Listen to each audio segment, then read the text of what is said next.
Faly miarahaba antsika rehetra amin'ny anaran'i Jesosy. Anio Sabata efa 4 ny volana May 2024. Ny tenin'Andriamanitra izay hozaraina amintsika androany indray dia ao amin'ny Jaona 1:12 andininy voalohany ka hatramin'ny 9:12. Vakina ny teny amin'ny anaran'i Jesosy. Ny nahafatesan'i Lazarosy ilay sakaizan'i Jesosy.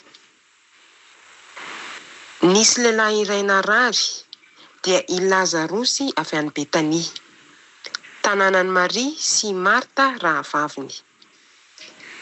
I Maria dia ilay nanositra menaka manitra ny Tompo sy namoaka ny tongony tamin'ny volondohany. Ary Lazarosy anadahany ity narary ity.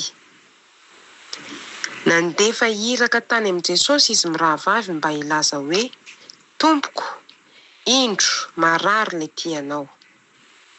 Ary rehefa reny Jesosy izany dia hoy izy, tsy ho fahafatesana ny anton'izany aretiny izany, fa ny ampisehoana ny voninahitr'Andriamanitra mba hankalazana ny zanak'Andriamanitra. Ary Jesosy tian'i Marta sy ny rahavaviny ary Lazarosy.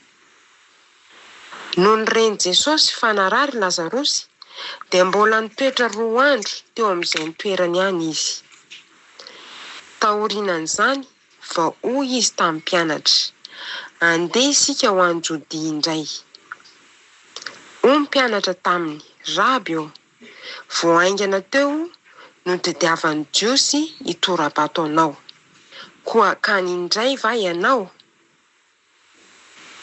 Dia hoy ny navalin'i Jesosy hoe, tsy 12 va ny ora amin'ny indray andro?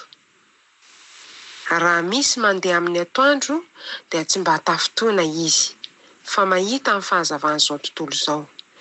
Fa raha misy kosa mandeha amin'ny alina dia ho tafotoana izy satria tsy misy mazava ao aminy. Izay no lazainy. Ary taorian'izany dia hoy izy taminy, matory i Lazarosy sakaizantsika, fa andeha hamoha azy aho. Dia hoy ny mpianatra taminy, Tompoko, raha matory izy dia azo vonjena ihany.